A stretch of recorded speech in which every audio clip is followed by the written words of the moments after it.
Olá, queridos alunos e alunas, bem-vindos e bem-vindas à nossa correção da prova da Caixa 2024, a prova que foi ontem, tá? Eu tô gravando esse vídeo aqui na segunda-feira, recém saiu o gabarito, e eu vim aqui comentar com vocês o gabarito da banca dos dois principais assuntos, para quem foi meu aluno sabe, né?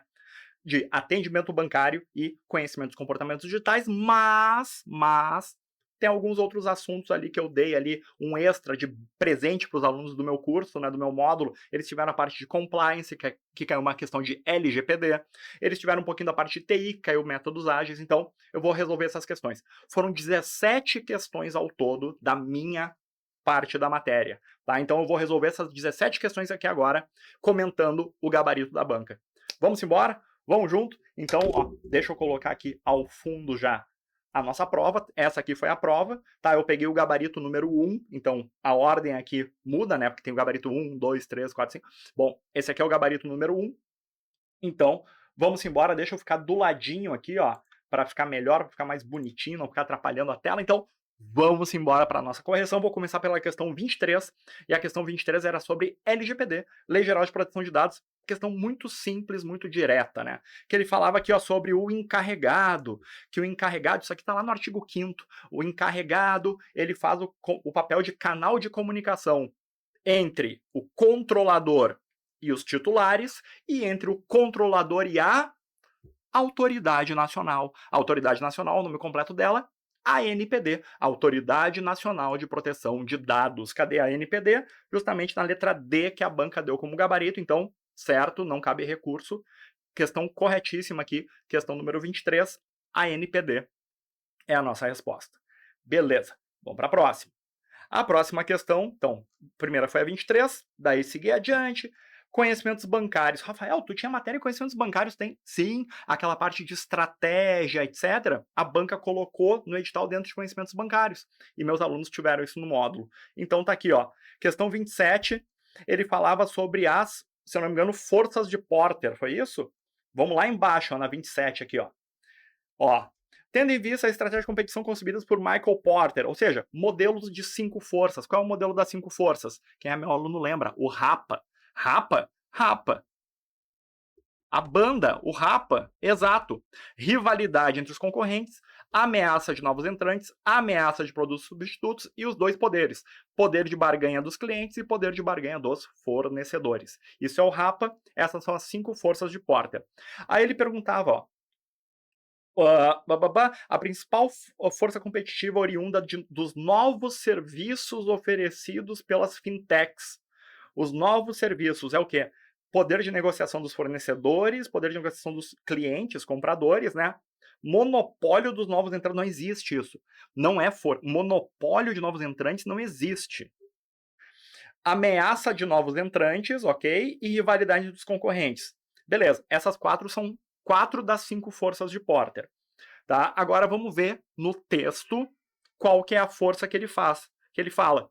O que ele diz, ó?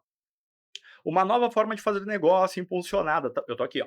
Uma nova forma de fazer negócio impulsionada pela geração habituada com a internet, blá, elimina intermediários, busca comparação exaustiva, blá blá blá. Aí então ele está dando o contexto da geração internet. Aí ele fala que nesse ambiente, sites e aplicativos criados por jovens recém-saídos das universidades fazem agora transações que até pouco tempo eram exclusividade de agências bancárias. Então, essa juventude está criando serviços que concorre com os serviços que antes eram só prestados pelos bancões. Então, antes só tinha os bancões no mercado. Agora estão surgindo empresas novas. E é isso que ele vai explicar aqui. As chamadas fintechs, startups de tecnologia, têm desafiado as empresas tradicionais do setor. Ou seja, o que ele está falando? Estão entrando no mercado as fintechs. E as fintechs, elas oferecem o quê? Um serviço mais ágil, né? Aqui, ó, estrutura mais enxuta, sem pressão de reguladores e do compliance das grandes empresas, Então, o que elas estão fazendo? Está entrando novas empresas no mercado.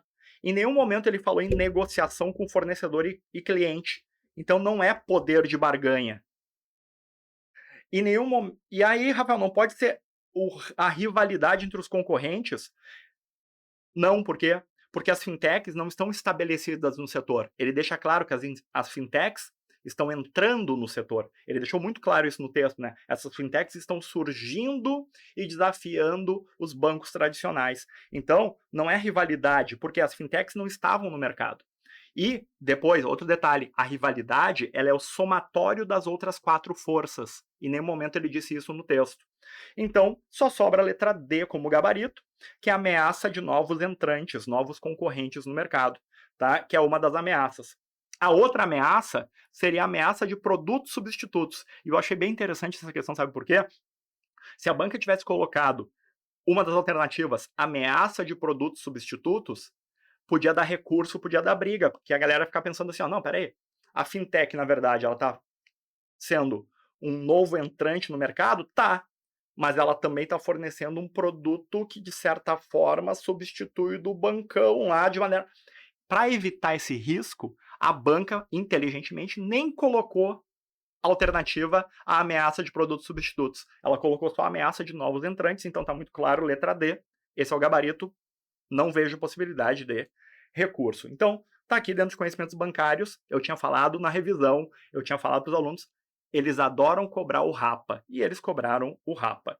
Essa foi a questão 27. Vamos adiante. A próxima questão, tá? Eu marquei todas que pertenciam à minha parte da matéria. Vai ser lá dentro de TI, se eu não me engano, tá aqui, conhecimentos de tecnologia da informação e comunicação, que caiu uma daquela parte um pouco, que não era TI pesado, é aquela parte mais de, que ele falava de, um pouquinho ali de, como é que era? Transformação digital, líderes digitais, toda aquela parte ali de transformação digital, líderes digitais. Então, caiu uma sobre isso e tinha uma parte que falava de cultura ágil. E aí, detalhe, esse assunto não fazia parte da minha matéria, né, do edital, mas eu entendo um pouco de métodos ágeis, obviamente, né, eu lido com métodos ágeis aí, com inovação, etc. Então, eu vou ajudar vocês respondendo a 44 aqui também. E o que ele falou na 44? Que as pessoas... eles estão entrevistando alguém que tem uma cultura ágil. Bom, o que é uma cultura ágil? É uma cultura de decisões ágeis, experimentação, focada no cliente, focada em soluções. Então, basicamente é isso. Cultura ágil é uma cultura moderna, focada em resultado, focada no cliente, adaptativa, flexível, que testa, tolerante a erros. Basicamente é isso. Isso é cultura ágil, né? Então, vamos embora. A questão 44 fala, então, que eles estão entrevistando 5 pessoas e quer ver quais das 5, vamos ver qual é a pergunta da banca, quais das 5 tem esse perfil ágil? A banca deu com um gabarito A, e eu concordo com ela, eu vou te mostrar por que eu concordo com ela. Olha só. Então, a banca está dizendo que P1 e P2 tem perfil ágil. Só um detalhe importante, tá? Antes de olhar o gabarito, eu fiz a prova, tá? Eu olhei a prova, procurei minhas questões e eu fiz. E fica fácil dizer agora, tá? Mas todas as questões aqui, só teve uma de todas as questões que eu vou te mostrar, só teve uma que eu fiquei meio assim, opa, essa aqui tá dúbia. Essa aqui tem 2 alternativas que a gente pode brigar com a banca. O resto tudo já deu para ir direto, focado, concordando com o gabarito da banca, tá? Então, eu gosto de fazer isso, eu gosto de fazer a prova antes de ler o gabarito, justamente para quando chegar ali no gabarito eu olhar, peraí. Vamos ver. E nessa prova aqui eu não encontrei divergências. Aliás, encontrei em uma que eu vou refletir um pouco melhor ali, né? E não foi nem divergência, porque eu acho que tem 2 alternativas ali que a gente pode dar uma brigada. Eu já te mostro ela. Vamos embora. Então, tá aqui, ó. O P1, verifica a clareza do cliente, foco no cliente. Procura sempre priorizar o necessário. Então, isso é ágil, é focar no necessário e não ficar perdendo tempo. Desenvolve seu mindset, mentalidade. Teve até um tópico do edital, né, que falava do mindset, sei lá o que é, né, dentro de comportamentos digitais lá. Traz a responsabilidade para si. Sim, ele assume a responsabilidade, não fica jogando para os outros. E procura desenvolver o fim da aversão ao erro. O que é aversão? Aversão ao erro é medo de errar. Medo de errar torna as pessoas burocráticas, menos inovadoras. Quem foi meu aluno sabe, eu falei bastante sobre isso em aula, né? Aquela ideia de tolerância ao erro, aceitar o erro.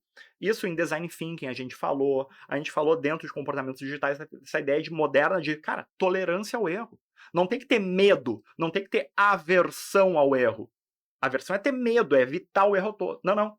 Hoje em dia, a gente faz gestão de riscos, justamente porque a gente tolera um certo risco.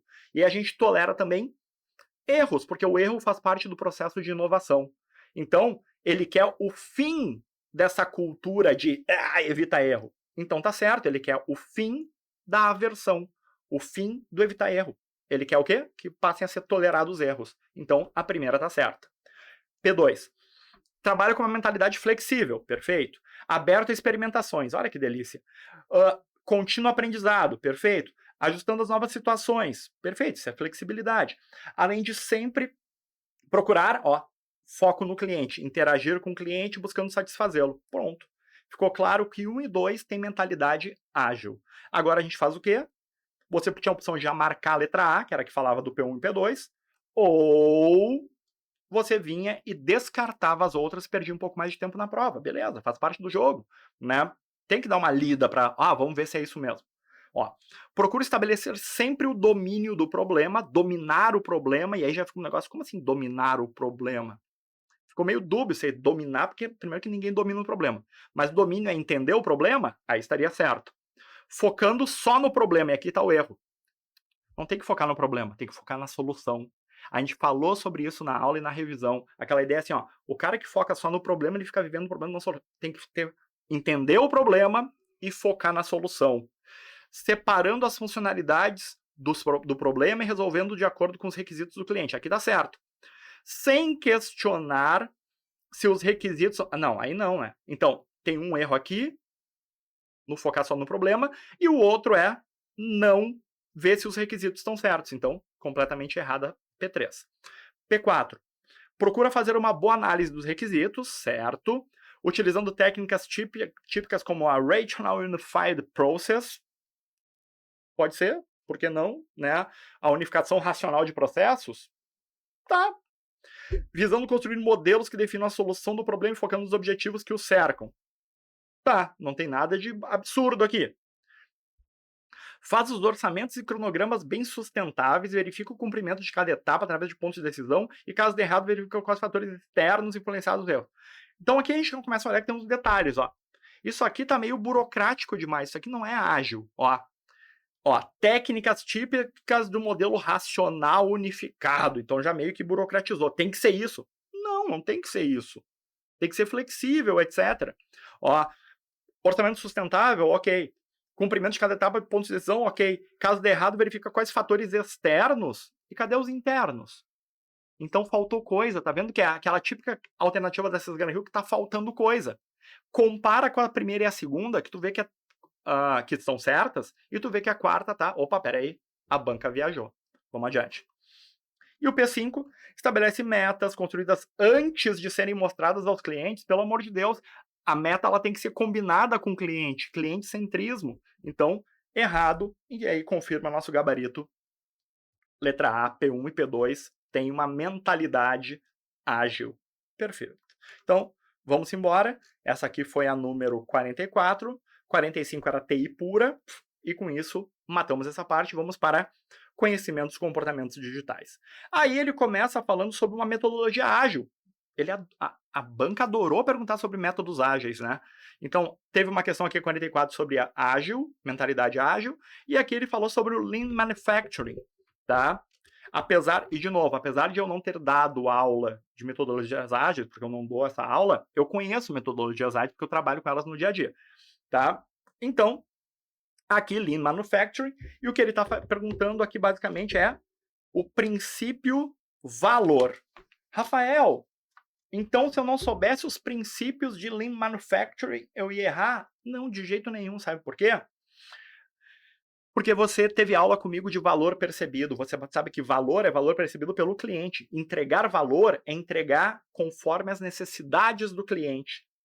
E eu falei isso várias vezes em aula. Então, é muito interessante que, mesmo sem saber, sem ter estudado, né, Lean Manufacturing, sem nunca ter visto Lean Manufacturing na tua vida, se tu chegasse assim, nossa, o que é isso? Nunca ouvi falar. tu chegaria na prova e tu olhava assim, ó, valor, eu tive aula com o Ravazolo sobre valor percebido pelo cliente, o valor é entregar resultado, entregar conforme a necessidade do cliente. Então tu vai e procura algo que tenha a ver com isso, com agregar valor ao cliente. E aí, vendo as alternativas, vamos ver. A banca deu como letra C, então vamos primeiro conferir a letra C se ela realmente tem a ideia de valor. Ó, verificação se o design do produto, a sua funcionalidade, a percepção da marca, a tecnologia empregada, o preço final estão de acordo com as necessidades e requisitos do cliente. Ou seja, se o conjunto atende às necessidades do cliente, se o conjunto agrega valor. Então aqui está o princípio do valor. Beleza, Rafael, mas eu tive dificuldade de identificar as outras ali, né? Porque eu não sei quais são os 5 princípios do Lean Manufacturing. Ok, como eu disse, eu não dei aula disso porque eu não dou aula disso no meu curso, não estava incluído, mas eu posso te ajudar porque eu trabalho com isso, tá? Então são 5 princípios do Lean Manufacturing, e aí, alguns geram uma certa confusãozinha, vou te ser bem sincero, tá? Que a galera fica olhando assim, meu Deus, o que é isso? Mas eu vou te explicar cada um deles aqui para que não reste dúvida, porque na minha opinião, não cabe recurso. Olha o primeiro. O primeiro aqui é consolidação de todas as fases relativas ao serviço, atuando para eliminar ações que não agregam benefício. O que ele está fazendo? Ele está cuidando do fluxo do processo de trabalho, do fluxo, eliminando coisas inúteis. Eliminar coisas desnecessárias é cuidar do fluxo. E tem um princípio do Lean Manufacturing chamado fluxo de valor, que é o fluxo, o processo. Então aqui, a letra A é o fluxo. É o princípio do fluxo de valor. Tá? O nome do princípio é fluxo de valor. Beleza. Letra B. E de novo, fluxo de valor tem a ideia de eliminar etapas desnecessárias. Ou seja, manter ali só aquilo que agrega valor. Beleza? B. Realização de um trabalho de produção em lote de fabricação, cuidando apenas para que não sejam introduzidas tarefas que causem atrasos. Então a ideia aqui, ó, perceba que não é eliminar coisas inúteis em geral. A ideia aqui é cuidar que o fluxo, também o fluxo, tá, permaneça sem atrasos. E aí, isso é essencial para identificar esse princípio. Porque quando ele ocorre sem atrasos, é porque o fluxo é contínuo. E esse é o princípio. Também é fluxo, mas aqui o primeiro é fluxo de valor e o segundo é o princípio do fluxo contínuo. Beleza? Aí, letra C é justamente o princípio do valor, que, de novo, que é o que a banca queria, que é agregar valor ao cliente, né? Então, o foco é totalmente agregar valor, que tudo satisfaça o cliente. Matamos a charada. Vamos para a próxima. D. D está dizendo o seguinte, ó, que nenhuma fase de fabricação foi repassada ao cliente sem que o mesmo tenha demandado. Ó. O cliente está demandando, o cliente está puxando a produção. Esse é o princípio da produção puxada. Beleza?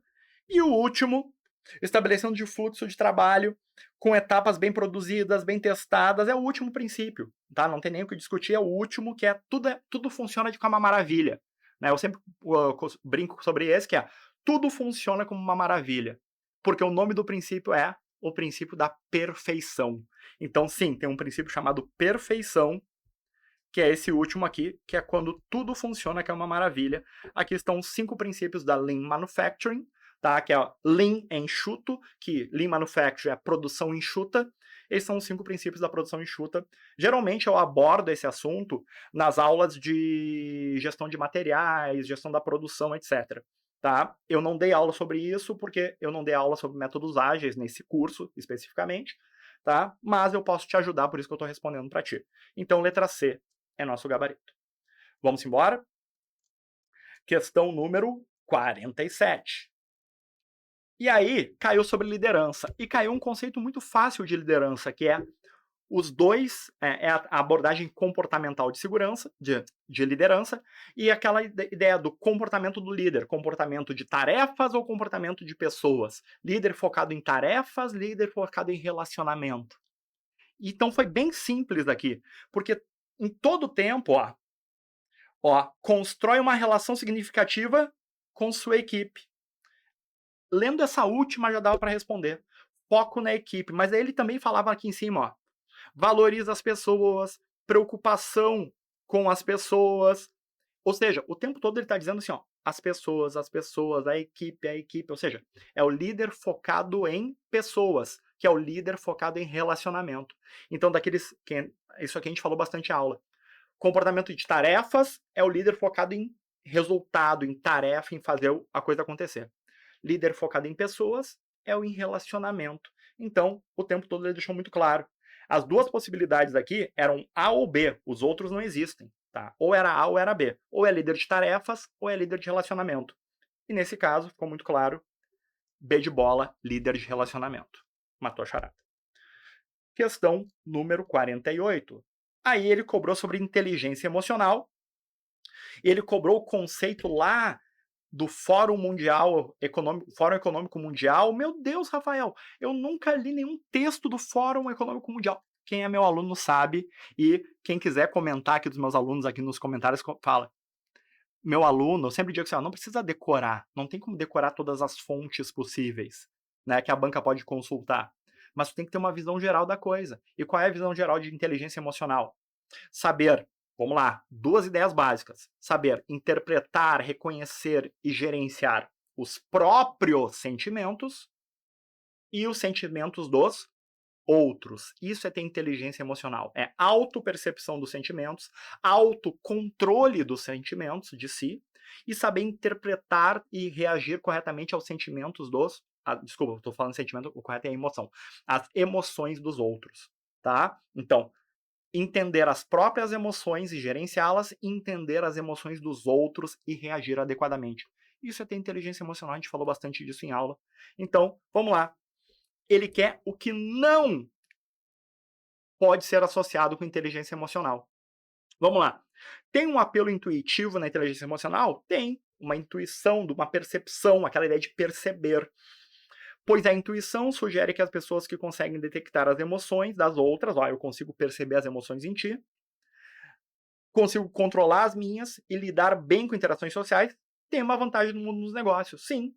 Ele está falando aqui que inteligência emocional é bom. Perfeito. B. De novo, ele quer que não está correta, tá? A primeira está correta. Segunda, ao desempenho. Podemos associar inteligência emocional ao desempenho? Sim. Por quê? Estudos mostram que existe uma tendência de pessoas com inteligência emocional terem melhor desempenho. Vamos ver o que ele diz aqui.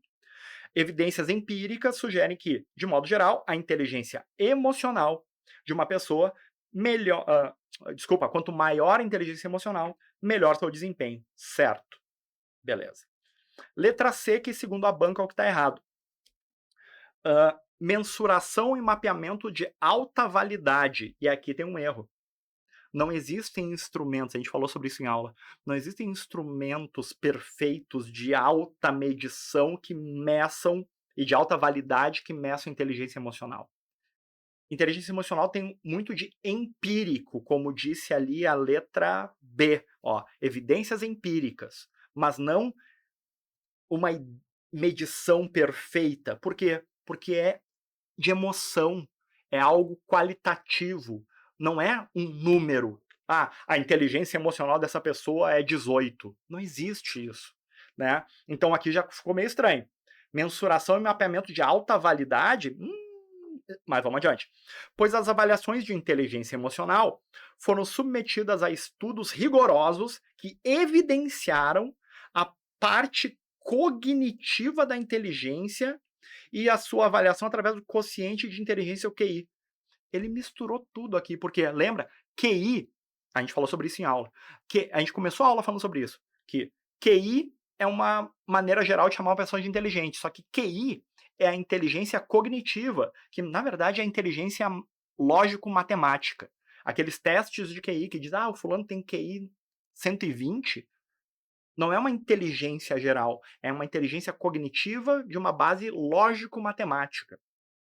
E aí, justamente esses autores de inteligência emocional, eles falam que não adianta só tu ter inteligência matemático-lógica se tu não tiver também inteligência emocional. E aqui ele misturou os dois e disse que existe uma maneira, então tá aqui o erro. Isso aqui não pode ser associado à inteligência emocional. Essa aqui tá errada. Vamos ver as outras. A dimensão do conhecimento das próprias emoções. Autopercepção, autoconhecimento. Isso é inteligência emocional. Pois a autoconsciência e a capacidade de controlar as sensações são cruciais para a introspecção psicológica e autoconhecimento. Perfeito. E letra E, a dimensão da automotivação, que é o quinto pilar, né? São 5 pilares da inteligência emocional, a automotivação é o quinto pilar, que é justamente eu uso ali as minhas emoções para agir, obviamente, com inteligência emocional. Né? Então, a dimensão da automotivação, mobilizar as emoções ao serviço de um objetivo é essencial. Então, colocar a emoção a serviço de um objetivo. Automotivação, motivado para realizar alguma coisa. Então, perfeito, concordo com a banca. Letra C é o que não está correto em relação à inteligência emocional.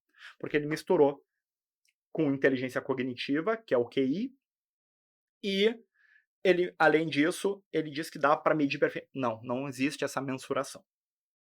Beleza? Vamos para a próxima, questão número 49. E a questão 49, ele está falando sobre empreendedorismo, né? Porque ele diz assim, ó, ficou bem claro ao ler as situações que ele está falando sobre empreendedorismo e intraempreendedorismo. E eu falei que ia cair isso, e se caísse era bem simples. Intraempreendedor, aquele que empreende dentro da empresa e não quer sair dela. O empreendedor comum é aquele que sai da empresa para abrir a própria. Então vamos lá. Olha aqui o profissional P. Percebe que o cliente tem uma demanda não atendida, que é uma oportunidade de negócio. Ele sai da empresa e começa seu próprio negócio. Então o P, ele é um empreendedor comum. Ele viu uma oportunidade e saiu da empresa, vamos embora. Já o 2, o profissional Q, ele percebe que os clientes têm uma demanda, igual ao primeiro, e aí, olha só, ele continua na empresa. Supervisão do gestor, colaboração da equipe, desenvolve o projeto que a empresa possa atender, que a própria empresa, ou seja, ele inovou sem sair. Ele é um intraempreendedor. Bastava procurar alternativa que falasse que P é empreendedor e Q é um intraempreendedor. Vamos ver. A banca diz que é a letra D, vamos ver. A primeira situação apresenta o exemplo de empreendedorismo, P cria a própria equipe e a própria empresa, certo? E a segunda situação apresenta o exemplo de intraempreendedorismo, porque o Q trabalha de forma colaborativa e inova na própria empresa, certo? Concordo com a banca, dedidado o nosso gabarito. Vamos ver as outras, se tem algum erro. Né? Porque eu disse, eu vou comentar e corrigir com você. Se tiver algum erro, me aponta nos comentários, se tem dúvida de alguma delas, tá? Fica à vontade, colocar nos comentários aí se tá tudo legal, se gostou. Você foi meu aluno, comenta aí como é que foi o desempenho também, tá? E vamos embora. E se tiver alguma dúvida, pode botar aí embaixo que eu respondo. A primeira situação é um exemplo de empreendedorismo, sim. Ele gera ideias, cria soluções para... Não! Para a empresa que trabalha? Não! Aqui já... Isso aqui seria o intra. E o P, ele não é um intra. A primeira situação apresenta um exemplo de empreendedorismo internacional. Em que momento que ele falou que era internacional o negócio, que era em outro país? Nada a ver. Letra C. A primeira situação apresenta um exemplo de empreendedorismo estratégico. Por quê? Ele não falou em nenhum momento se era estratégico, se era... Não. E o outro, imitação. Nada a ver. A banca inventando coisa. Nada a ver. Em ambas situações, são exemplos de observação de riscos e oportunidades, bababá. Não, a questão era sobre intraempreendedorismo e empreendedorismo, nada a ver. A banca viajando, aquela alternativa que não tem mais o que escrever, e a banca joga qualquer coisa aqui. Então, nada a ver. Nosso gabarito, dedidado, matamos a charada, tá?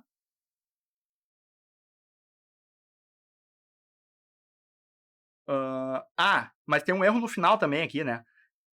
Só para deixar bem claro, ó, o P coloca essa visão a serviço da organização em que trabalha. Não, a gente viu que era o contrário. O Q usou para si. O P usou para si. O Q continuou na própria empresa. Então, já além disso, né? A observação de riscos e oportunidades. Beleza, isso faz parte do empreendedorismo. dentro e fora da empresa. Mas eu falei, não tem nada a ver, porque já ficou muito claro que ele estava querendo saber a diferença entre os dois. E para deixar mais claro ainda o erro, ele colocou aqui no final, invertendo o que é intra e o que é o empreendedor comum. Matou a charada. Questão número 50. Ah, essa aqui eu achei uma delícia. Ele cobrou de novo da parte de aprendizagem o ciclo de Kolbe. E aí, quem é meu aluno deve ter lembrado do ciclo, né? Porque eu falo na aula e faço até uma brincadeira de como acertar essa questão de maneira simples, não tem nem que pensar muito. Quem lembra? Quem lembrou do ciclo de Kolbe? Vários alunos me procuraram e mandaram aqui, ó. Me mandaram o WhatsApp ou no direct rede social dizendo: Ravazolo, caiu o ciclo de Kolbe e eu fiz o esqueminha na hora e dei risada. Cara, que delícia, adoro quando isso acontece. Porque o ciclo, ele é, todo tem que ficar lembrando os nomes, mas quem é meu aluno sabe, tem um jeito muito fácil de lembrar, que é E o C. Como tá? Eu tô bem, tô indo da cama para os estudos e do estudo para a cama. Como assim, Rafael? Esse é o ciclo. E, O para C, C para E para E. São as iniciais dos nomes das etapas e o nome da transição. Aqui, ó, divergência ou divergente, assimilação, convergente, acomodação. O que a banca perguntou? Olha ali, tá aqui de primeiro, ó. Um gerente usa dois tipos de habilidades. A observação refletida e a conceitualização abstrata. Onde é que está isso? Está aqui, ó. Observação e conceitualização. Qual é o nome entre os dois? É o primeiro A, que é o A de assimilação. Pronto, quem é meu aluno marcou. Então, tá aí. Né? A única pegadinha da banca possível era que ela botou A, assimilação, e B, acomodação. Só que a acomodação é o último, e quem é meu aluno lembra que eu brinco em aula. Ó, a última coisa que tu faz é se acomodar. Tá aí, a acomodação é o último A. O primeiro A é assimilar o que está acontecendo. O último é acomodar as ideias, acomodar o conhecimento. Então, quem é aluno se ligou, fez o EOC. Como tá? Tô bem. Da cama para os estudos, do estudo para a cama. Aí matou a charada que entre o O e o C é o A, e o primeiro A é o A de assimilação. Ponto para vocês. Letra A, nosso gabarito. Matamos a charada. Questão 51. Essa aqui estava... Agora entramos em conhecimento, em atendimento bancário, né? E essa aqui estava caindo de maduro há anos. Há anos para cair. Porque tá no livro que a banca gosta sobre vendas e tem destaque nesse livro a parte justamente de como contornar objeções. A gente sabe, né, durante o processo de venda, tu está fazendo a venda em si, né, durante a venda, tu está fazendo a apresentação de vendas e surgem, na verdade, objeções do cliente. E aí, cada tipo de objeção, tu tem uma forma de contornar. E aqui foi bem tranquilo. Por quê? Porque ele falou o seguinte, ó, qual era a objeção do cliente? Era tempo, né? Era a objeção de tempo, ó. Ele queria adiar a decisão. Então, ó, eu quero pensar mais um pouco. Na volta a gente compra, tá? O famoso na volta a gente compra da mãe, né? Eu até brinco em aula sobre isso, né? A mãe é a clássica do adiamento, né? Na volta a gente compra e nunca mais compra, né? Então, deixe-me pensar a respeito.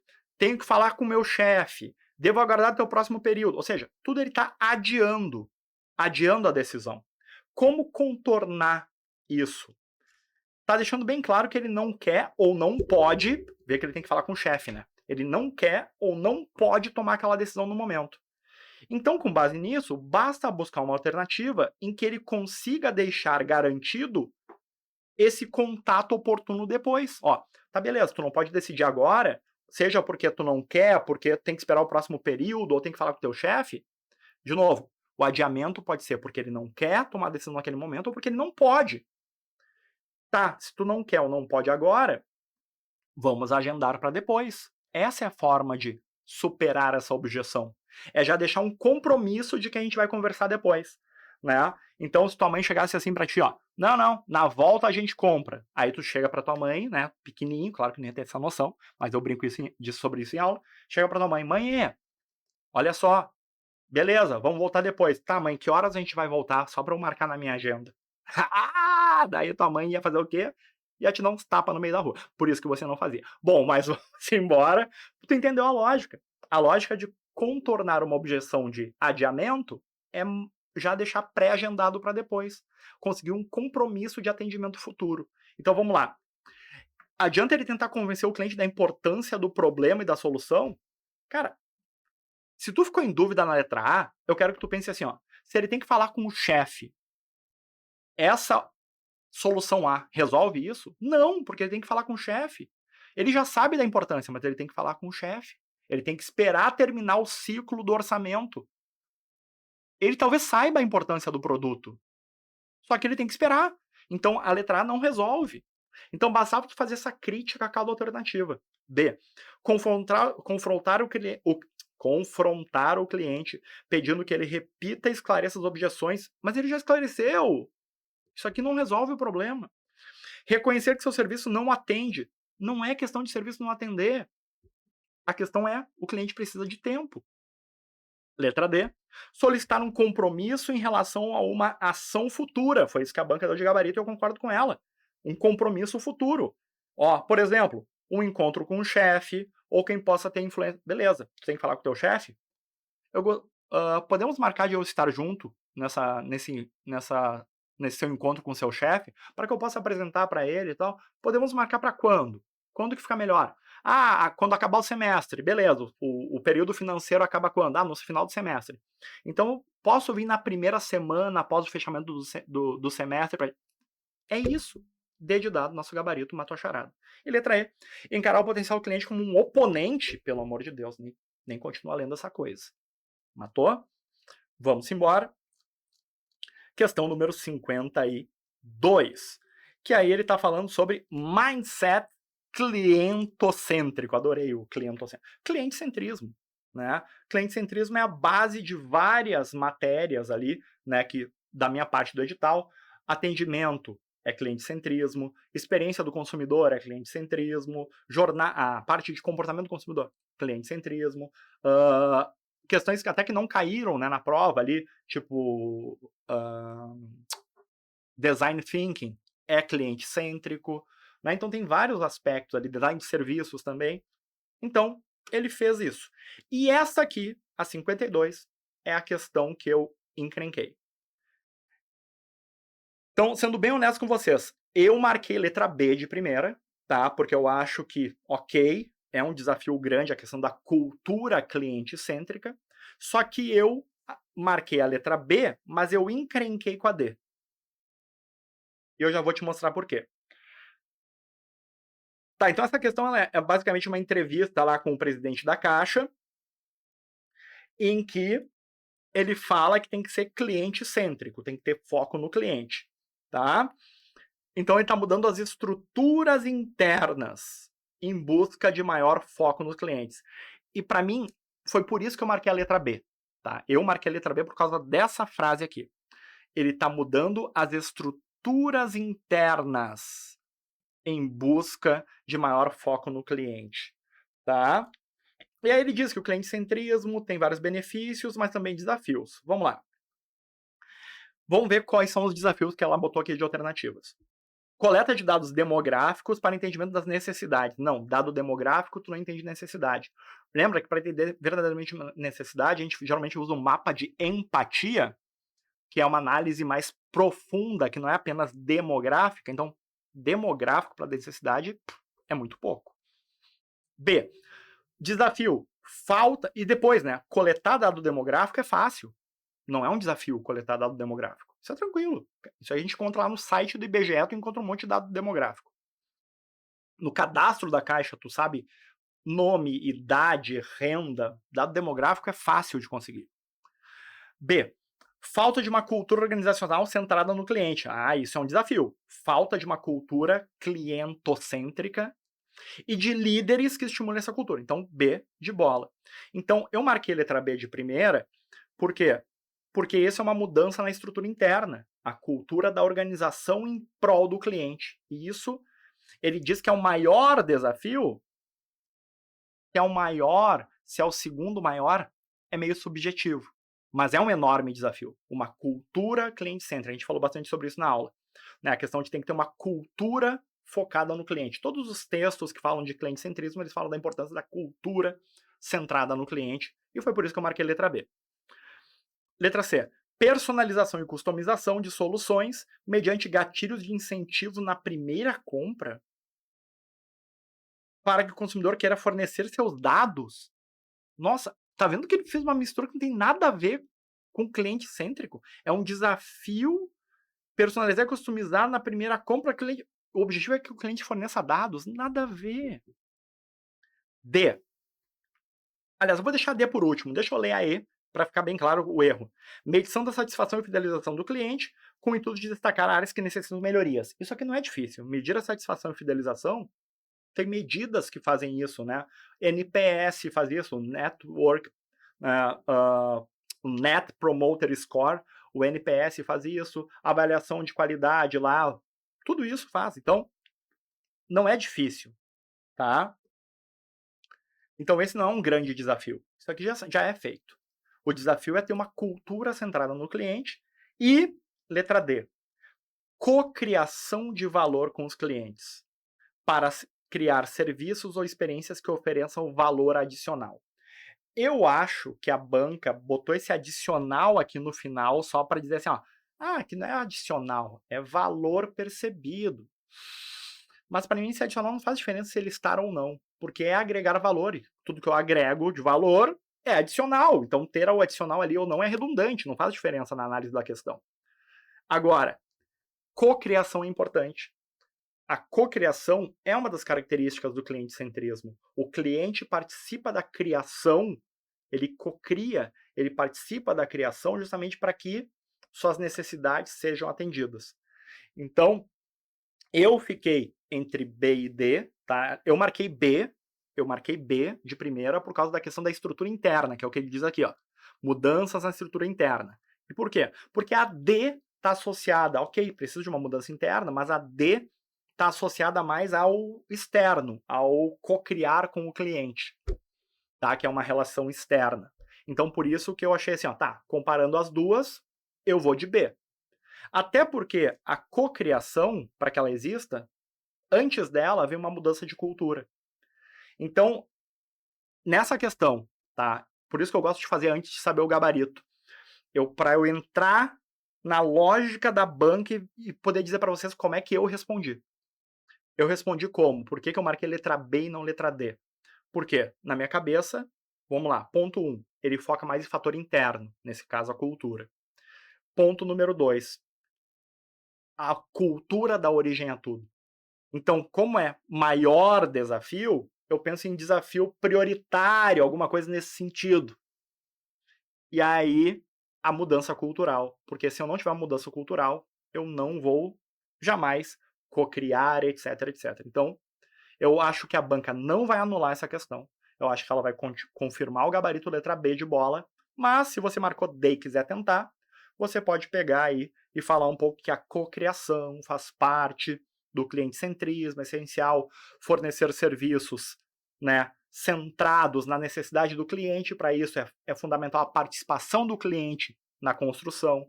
Pode citar aí a matéria de design de serviços, que a gente falou bastante sobre isso. Então tá aí. Mas eu acho que a banca não vai mudar o gabarito, que ela vai confirmar a letra B de bola. Matou? Próxima questão. 53.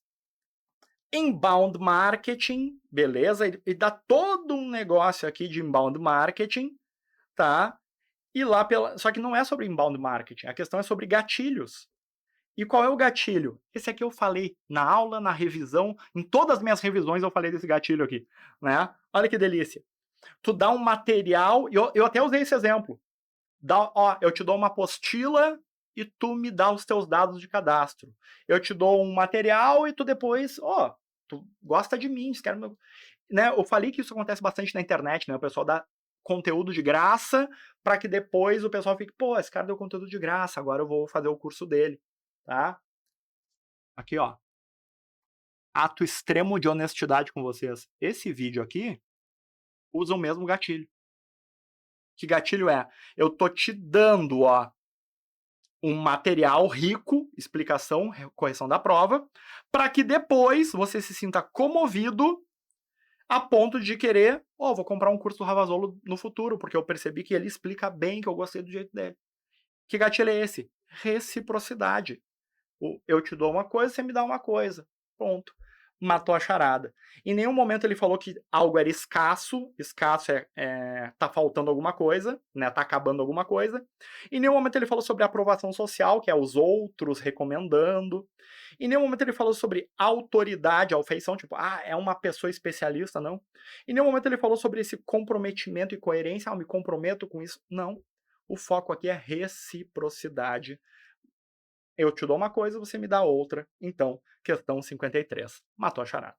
Eu espero que você esteja gostando dessa correção e que nos futuros concursos de banco aí você lembre do Ravasolo. Tá? Vamos embora. Não adianta, é isso. Eu brinco abertamente sobre isso na aula. Por quê? Para que vocês nunca esqueçam, para os meus alunos nunca errarem esse tipo de questão. Um aluno mandou um WhatsApp aqui, Ravasolo, caiu reciprocidade, eu dei risada. Perfeito. É isso. Eu quero que tu faça a prova sorrindo de felicidade. Questão 54.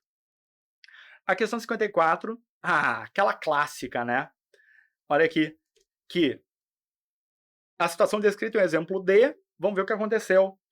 Ó, para o indivíduo escolher qual banco pediria financiamento, ele foi numa agência bancária fortemente recomendada por amigos. Depois de longa espera, fila interminável, a qualidade do atendimento face a face foi falta de informação, mau humor, tratamento grosseiro. Então ele formou uma imagem negativa da organização com base nesse encontro. Nesse encontro que ele teve, nesse ponto de contato que ele teve com a organização, ele forma a imagem, nesse caso uma imagem negativa. Qual é o nome disso?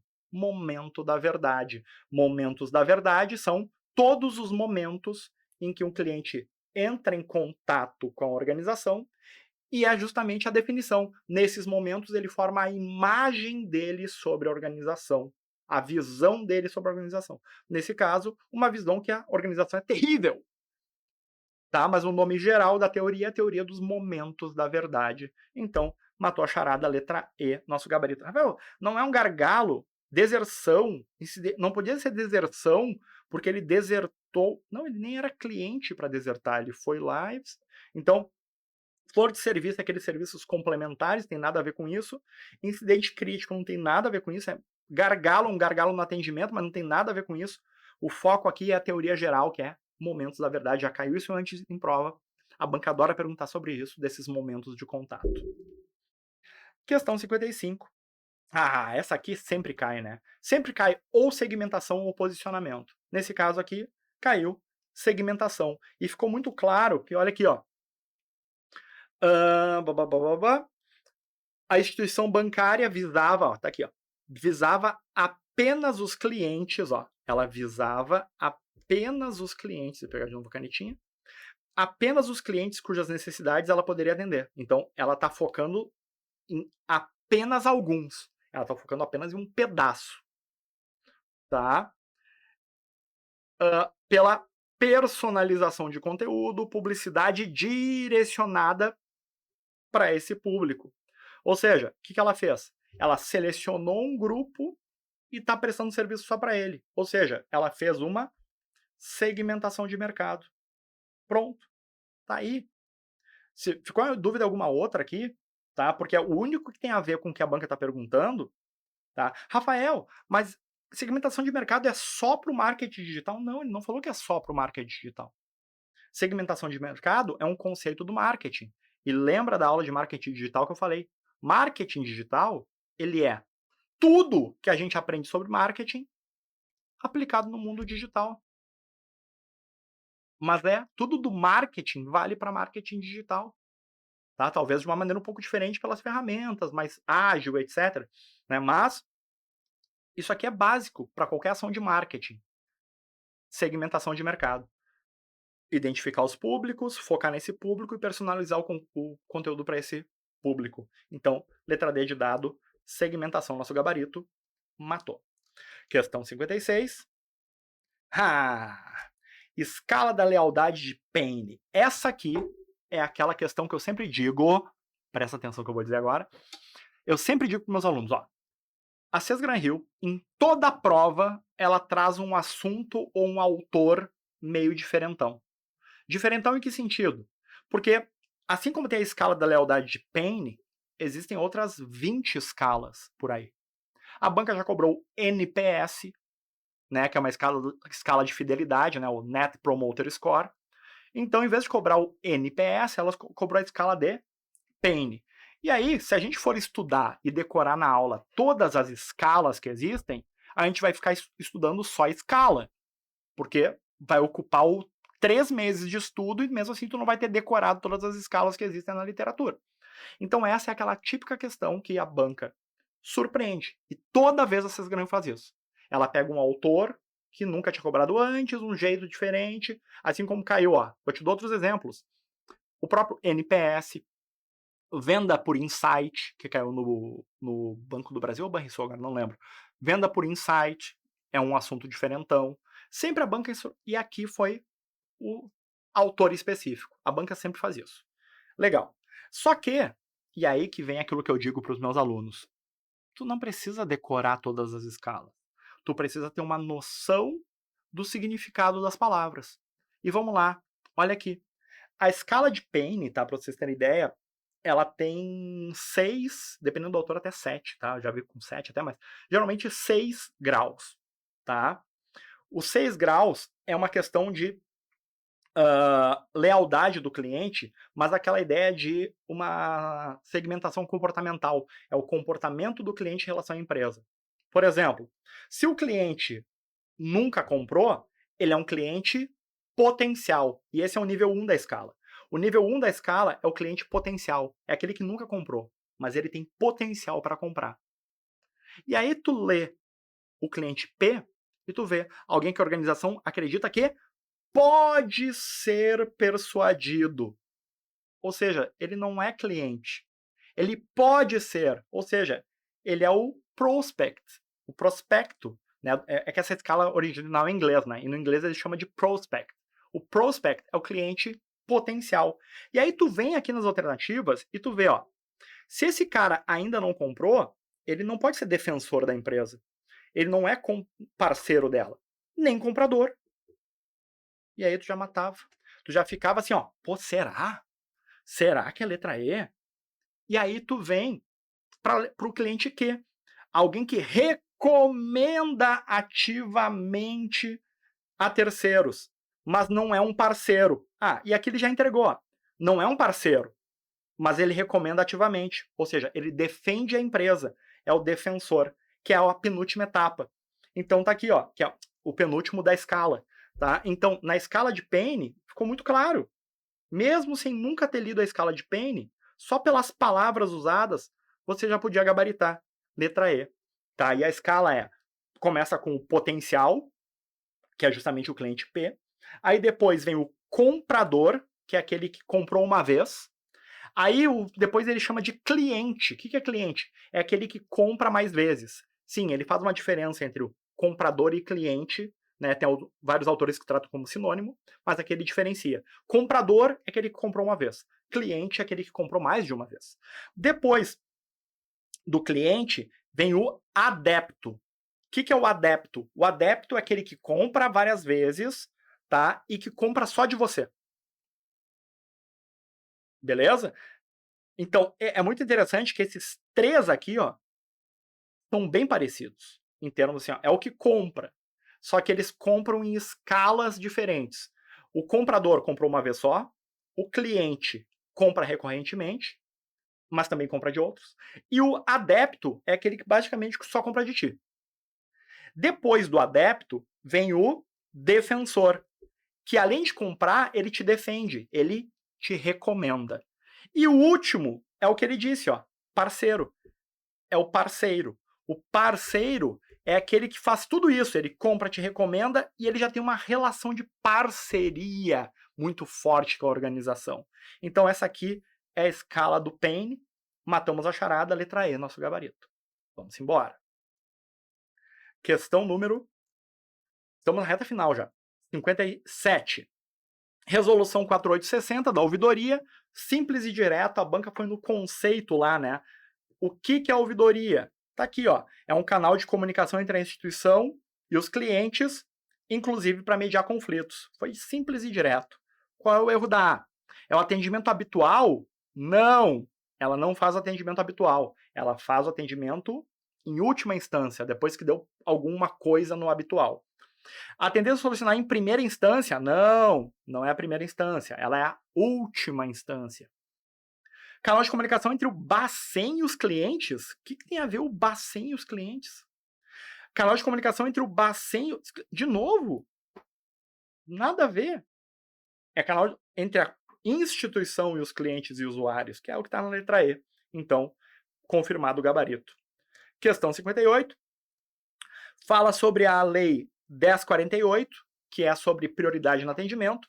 E a 10741 também fala sobre prioridade, mas para os idosos. E aqui, como sempre, eles foram na questão da prioridade. Qual é aqui? Ele está dizendo assim, ó, garantir o atendimento prioritário. Para pessoas a partir de 65, não. O idoso é a partir de 60. O idoso é 60 anos ou mais. Então, a pessoa com 60 anos já é idosa. 60 e não 65. Crianças de até 10 anos. Como assim? Pessoas com criança. Não é pessoa com criança. Lembra que o conceito é pessoa com criança de colo. Não tem nada a ver com pessoa com criança. É pessoas com criança de colo. Nada a ver isso. Letra C, que é o que a banca deu de gabarito. Para os acompanhantes, os atendentes pessoais de pessoas idosas. Beleza. Na verdade, é o acompanhante e atendente pessoal de todas as pessoas que têm prioridade ali. Pessoa com deficiência também. Então, tanto o acompanhante atendente de pessoa idosa quanto de pessoas com deficiência, etc., tem prioridade junto com os titulares. Perfeita. Isso está na Lei 10.048, lá no artigo 1º, parágrafo 1º, se eu não me engano, que é um parágrafo novo, que foi incluído em 2023. Tá? Então, tá aqui, confirmado. Isso aqui tá certo. Vamos ver as outras. Atendimento especial a partir de 85 anos em relação aos demais idosos. Peraí. Como assim?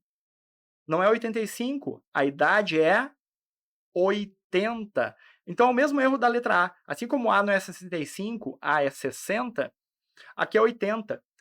E aqui embaixo, 75, não, 80. Dentre os idosos, os com idade a partir de 80 anos têm atendimento, têm prioridade. Então, ó, tem a prioridade do idoso, a partir de 60. Mas dentro dos idosos, quem tem a partir de 80 tem mais prioridade ainda. Né? Então, tá aí o erro da D e da E, nosso gabarito, letra C. E a nossa última questão para finalizar a nossa revisão da prova, né? Não é revisão da aula, da prova. Estatuto da pessoa com deficiência, eu falo nisso na aula, eu falei em todas as revisões que eu fiz sobre o estatuto, eu brinquei sobre isso, da palavra bonita. Eu lembro que na revisão até que eu fiz para o CEISC, eu falei na revisão de véspera isso, né? Ô, pessoal, lembra o seguinte, ó, pessoas com deficiência vão passar no concurso, vai ter que fazer uma avaliação da deficiência. Lembra da palavra bonita. Essa deficiência ela é multidisciplinar, ela tem que considerar diversos fatores, por isso lembra da palavra bonita. Biopsicossocial. Então, a avaliação da deficiência, ela é biopsicossocial. Matou a charada, tá? Tá aí nosso gabarito copiado e colado do Estatuto da Pessoa com Deficiência. E com isso encerramos a nossa correção da prova. 17 questões, respondi para vocês, tirei as dúvidas. Ficou com dúvida alguma? Coloquem nos comentários. Gostou do vídeo? Deixa teu like aqui no vídeo, tá? Sempre importante os likes no vídeo, na mensuração do YouTube aqui. Deixa teu like se gostou, deixa teu comentário. Não tenho nenhuma dúvida, mas deixa teu comentário se gostou da correção, por favor, tá? Então, segue firme aí, qualquer dúvida é só me chamar, pode me chamar lá nas redes sociais também. No Insta, pode me chamar lá, o @Ravazolo, se você não me segue lá ainda. Então, grande abraço. Segue firme, já sabe, deixa aí o teu comentário. Fui!